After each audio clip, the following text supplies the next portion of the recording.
તારીખ 10/8/2000 પેરી યુએસએમાં બાળ બાલિકા કિશોર કિશોરી શિબિરમાં એક પ્રેરક પ્રશ્નોત્તરી થઈ, જેમાં સ્વામીશ્રીને એ પ્રશ્ન પૂછવામાં આવ્યો,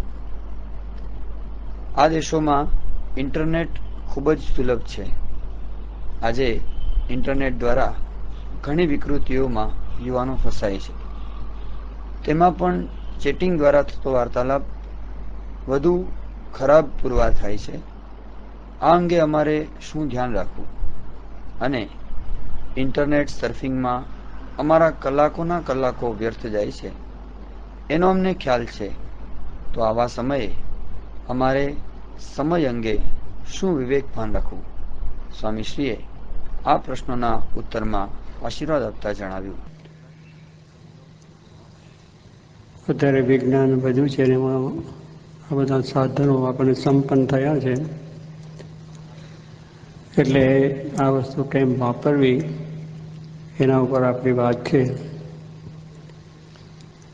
હમણાં જ આપની સમક્ષ બધા લોકોએ જે વાત કરી છે એમાંથી આપણને થોડો ઘણો ખ્યાલ તો આવી જ ગયો છે કે એને કઈ રીતે વાપરવું જોઈએ. એટલે આપણા શાસ્ત્રોએ વાત તો કરી છે કે દરેક વસ્તુનો ઉપયોગ કરતાં આપણે પહેલો વિવેક રાખવાની વસ્તુ છે. સારું ને નરસું, ખરાબ અને સારું આવી જે વસ્તુ છે એનો ખ્યાલ આપણે રાખવો જોઈએ. એટલે વિવેક બુદ્ધિ આપણે શાસ્ત્રોની અંદર કહ્યું છે, અને એ વિવેક બુદ્ધિ છે એ સારા માણસો સત્પુરુષો થકી ભગવાન થકી આપણને વિવેક એવો સારો આવે છે. એટલે વિવેક બુદ્ધિ એને વાપરવાની છે.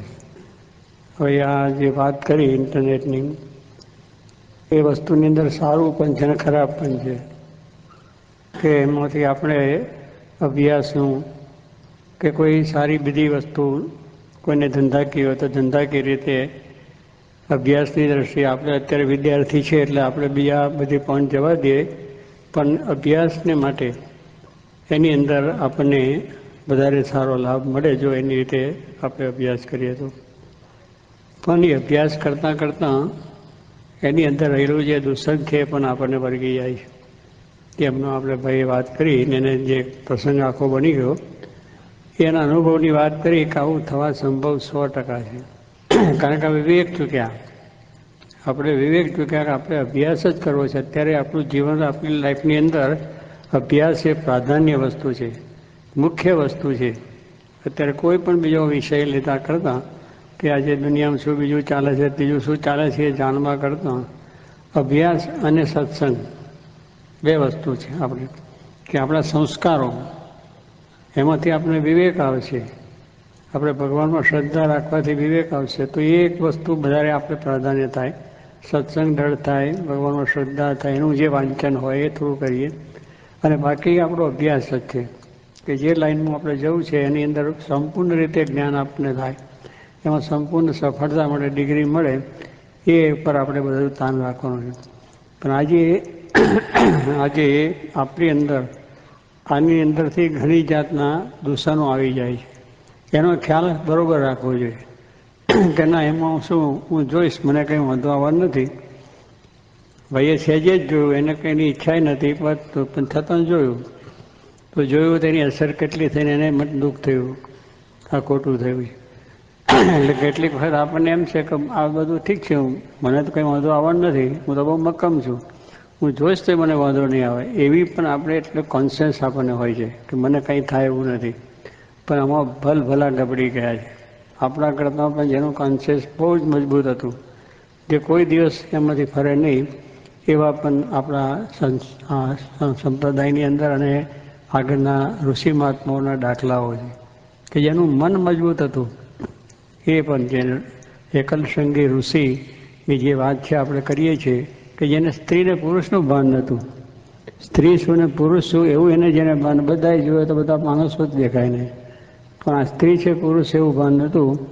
એને પણ એ આગળ એકલસંગી જે હતા એને સ્ત્રીનો પ્રસંગ થયો, એમાંથી એમનું મન આખું ચલાયમાન થઈ ગયું અને પોતાને ત્યાં આગળ સંસાર થઈ ગયો. આટલો બધો મજબૂત માણસ હતો કે જન્મથી જ એના પિતાએ એને એવા જંગલમાં રાખેલો કે કોઈ માણસનો સંઘર્ષ ના થાય, એવા સ્થાનમાં રાખેલો કે નાનપણથી જ બાળકને કોઈ સ્ત્રી પુરુષનું ખબર નહીં. પણ એની અંદર પણ એને આ જાતનો પ્રસંગ થતાં એ વસ્તુ બની ગઈ છે. એવા દાખલા આપણા છે. એટલે આપણને એમ કે મારું મજબૂત મન છે એટલે હું આ બીજું કંઈ જોઈશ નહીં અને મને કોઈ જાતનો વાંધો નહીં આવે. સહેજે સહેજે આ વસ્તુ એવી છે કે એમાં આમ કરતાં આ બટન દબાઈ ગયું ને એમાં જરા જોઈ ગયું એટલે આગળ જોવાની ઈચ્છા થઈ કે આમાં હવે કાગળ શું છે આપણે જરા જોઈ લઈએ. એટલે આગળ ગયો એટલે ડૂબતો ગયો, પછી આગળ ગયો એટલે એની બીકની ઈચ્છા થઈ, પછી બીજું થયું, ત્રીજું થયું. એટલે વિવેક એક વસ્તુ છે અને આપણે બરાબર રીતે વિચાર કરવાની વસ્તુ છે. વિવેક જો નહીં હોય તો આપણે બધું ગુમાવી દઈશું. ભણવાનું જતું રહેશે, અભ્યાસ જતો રહેશે અને આપણી આખું લાઈફ બગડી જશે, જિંદગી આખી બગડશે. પછી કારણ કે આ બધી વસ્તુ વધતી છે. આજે આપણે ટેલિફોન હતા, ટેલિફોનથી આ ટીવી આવ્યા, રેડિયો આવ્યા, રેડિયોમાંથી આજે ઇન્ટરનેટ આવ્યા, વેબસાઇટ આવી ગઈ, વેબસાઇટમાંથી હજુ કાલે સવારે બીજું પણ આવશે. પણ એ બહુ ઝડપી આવશે અને એ ઝડપી છે એ બધું આસુરી તત્વ છે જે આની અંદરથી માણસને શું છે આજે કે આ જે ખરાબ વસ્તુ રજૂ કરવી, ખરાબ વસ્તુને અહીંયા આગળ ઉપયોગ કરવા માટેની બનાવટ કરવી, એ માણસને પૈસા સાથે કામ છે. એ જે ખરાબ વસ્તુ આપણે કેસેટો બનાવે છે, વિડીયોની અંદર કેસેટો અશ્લીલ બધી આવે છે, વેબસાઇટનું પણ અશ્લીલ બધું આવે છે, જે આપણે ન જોવાનું બધું જોવાની વાત છે. એ અશ્લીલ છે એ બધી વસ્તુનું મુખ્ય કારણ શું? માણસને પૈસા કમાવા છે, પૈસા સાથે સંબંધ છે. તમારી ખરાબ વૃત્તિ થાય, સમાજ આખો બગડે, રાષ્ટ્ર આખું નખલાસ થઈ જાય, એની સાથે સંબંધ નથી. સરકાર છે એને કંપનીઓ ટેક્સ આપે છે એટલે એ પણ એની રક્ષણ કરી શકતા નથી. સરકારને પણ પૈસા મળે ટેક્સ, એટલે એ બંધ નહીં કરાવી શકે. એટલે કંપનીઓ છે એ બંધ નહીં કરી શકે. બંધ કરવા માટેનો જો કોઈ પણ ઉપાય પછી ડ્રગ્સ હોય, ગુટખા હોય, આજે પાન પરાગ આવી ગયો, અહીં તમારે અહીંયા પાન પરાગ આવી ગયું, ખબર નથી પાન પરાગ ક્યાંથી આવ્યું, કેવી રીતે. તુલસી આવશે, કાલે વિરાચંદ લક્ષ્મીચંદ અમારા દેશમાં બધા છે તો આવશે અને એ બધા તમને આવીને હેરાન કરશે, તમને આમ આકર્ષણ થશે કે નહીં બહુ સરસ વાત છે. પણ ખરેખર એક વસ્તુ તમે જાણી કે આ ઝેર છે એટલે ઝેર જ, એને પછી જોવાનું નહીં, અડવાનું નહીં અને એના હું વાતે નહીં, એની વાત જ નહીં કરવાની. આટલું જો આપણું મક્કમ થાય તો આપણે એનાથી દૂર રહી શકીએ. એટલે એ બધી વસ્તુની અંદર માણસ પૈસા માટે જ આ બધું કરે છે અને આપણે એનો ઉપયોગ કરીએ છીએ. એટલે આપણી જે થોડી નબળાઈનું કારણ શું છે કે આ બધા દૂષણો પેસવાનું, વિવેક વગર આપણું જીવન જીવે છે અને એનો ઉપયોગ આપણે પાછા કરીએ છીએ. આપણે ખાઈએ છીએ, જો એને ના વાપરો તો કોઈ વાંધો નહીં. તમારું મન એટલું મક્કમ થવું જોઈએ કે મારે આ વસ્તુ વાપરવી જ નથી. પાન પરાગ છે, વૃક્ષ છે, ગુટખા છે, દારૂ છે, મીઠ છે, કાંઈ જ મારો ઉપયોગ કરવો નથી, એની માટે બંધ થશે. માણસ ઉપયોગ કરતાં બંધ થઈ જાય. દુનિયાની અંદરના બધા જ માણસો એનો નિષેધ કરે તો બધું બંધ થાય અને તો એ મટી શકે છે. બાકી ગમે એટલા ઉપાય કરો તો એકને બીજી રીતે આ બધા રાક્ષસી આ બધી વસ્તુ છે, જેને આપણે રાક્ષસી વસ્તુ કહીએ એવી આ રાક્ષસી છે. અને બીજું એ આકર્ષક એવું છે કે એને આપણે સ્વાભાવિક આકર્ષી જઈએ. એની અંદરનું આકર્ષણ એવું છે કે કારણ કે આપણી અંદર આ બધા રાગ પડેલા છે, આની અંદર પડેલા છે. કામ છે, ક્રોધ છે, લોભ છે, મોહ છે, આવી ખરાબ વસ્તુઓ છે, એ જોવાનું આપણા અંદર પડેલું છે. એ બહાર તમે જોવા માંડો એટલે તમે વધારે આકર્ષણ થાય. અંદર છે વસ્તુ એ બહાર ખરાબ માણસને જુઓ, કરો, બીજું ત્રીજું તો તમે ગમે એવા હોય તો ડગમગી જાઓ. તમારા મિત્રો એવા મળશે, તમારે વાત એવું મળશે અને એ આવીને આસુરી તત્વો આપણને કેમ કરીને આપણા ધર્મમાંથી, આપણા નિયમમાંથી, આપણા વિવેકમાંથી, આપણા સારા કાર્યોમાંથી પાડી દેવા એ એનું કાર્ય છે. અને એ આ સ્વરૂપે આવે, એ જુદા જુદા સ્વરૂપે આવ્યું. પેલા રાક્ષસોના સ્વરૂપે આપણે કહેતા, આજે આ બધા રાક્ષસોના સ્વરૂપમાં છે, આસુરીવાળા જે માણસો એના સ્વરૂપમાં છે. અને એ માણસો આપણને આ ક્યારે આ થઈ જાય એટલે આપણે જાણવાનું જો રાખીએ તો આપણને વાંધો ના આવે. એટલે આ વેબસાઇટનું કામ છે સારું. એમાં બે વસ્તુ છે, સારું નરસું બે છે, પણ વિવેક જે કરવાનો છે આપણે, અને એનો ઉપયોગ કરતાં પહેલાં આપણે મનમાંથી નક્કી જ કરવાનું કે આ ખરાબ વસ્તુ છે તેનો સ્પર્શ ન જ થવો જોઈએ. શ્રીજી મહારાજે પણ વચનાત્મા કહ્યું કે 7 માળની હવેલી હોય, તખ્તા જડ્યા હોય, દારૂના શીશા પડ્યા હોય, વિષય માણસો બેઠા હોય, નાચ ગાન થતું હોય ને એમાં તમે જાઓ, મને જ કંઈ વાંધો ના આવે. હું તો બહુ મજબૂત માનું છું, હું જરા જોઈ લઉં શું છે એમાં, જોવાનું છે બહાર, બીજું કંઈ. એમાં તમે જાઓ તો પણ તમારું મન ચક્કર વક્કર થઈ જાય.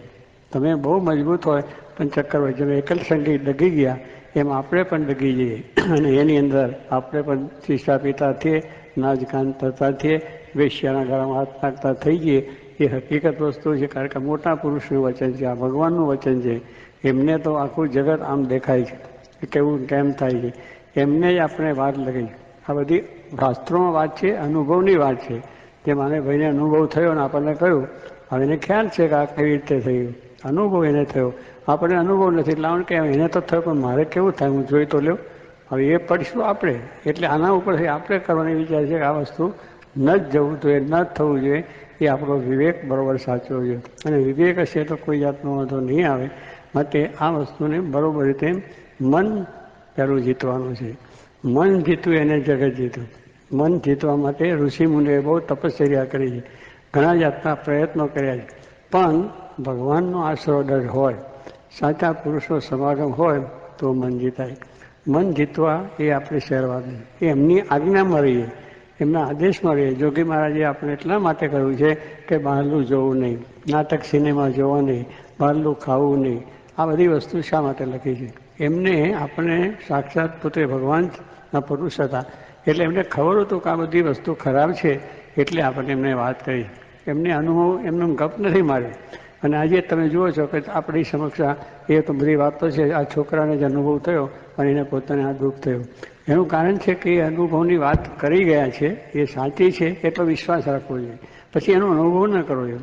ઝેરના પારખા ન હોય. ઝેર વસ્તુ છે એને લાઈને હું જરા ચાખી જાઉં, એટલે એનું પારખું લેવાય નહીં. ઝેર એટલે ઝેર જ.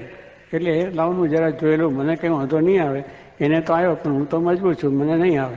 એ કરીશું તો આપણે છે. એટલે વિવેક પહેલો રાખવો છે કે આ વસ્તુ આપણે જાણી છે એટલે આપણે પછી એનો અનુભવ નહીં કરવાનો. એની માટેનો પાછું આપણે એમ નહીં કરવું જરા હું જોઈ તો લેવું. જોવાની જરૂર નહીં. એ અશ્લીલ ચિત્રો છે એને જોવાની ઈચ્છા ના રાખવી. અશ્લીલ વાંચન જે પુસ્તકો છે એને ઈચ્છા જ નહીં રાખવાની કે છે લાવું જોઈ લઉં હું, એવું જોવાની નહીં. ખરાબ વસ્તુ છે એના તરફ દ્રષ્ટિ જ ન હોવી જોઈએ. એને માટે અનુભવ લેવાનો ન હોય કે લાવું ત્યારે હું ચાખી લઉં, એની અંદર વસ્તુ ખરાબ છે, એ વસ્તુ માર્ગે આ માર્ગે હું જાઉં પણ એ માર્ગે આપણે ખરાબ રસ્તો છે કે જ્યાં આપણને મુશ્કેલી આવે એવો છે, એટલે રસ્તે જવાનું બંધ જ કરવું. આપણે જે રોડ ઉપર લખે છે કે અહીંયા ડાયવર્જન્સ સ્ટોપ લખે છે, તમારે અહીંયા તો સ્ટોપ મૂક્યા બધા. હવે એ સ્ટોપ મૂક્યો છે એટલે તમારે વિચાર તો કરવો જોઈએ ને કે જો એકદમ ચાલ્યા જઈશું તો એક્સિડન્ટ થવાનો છે, અને જઈએ તો થાય.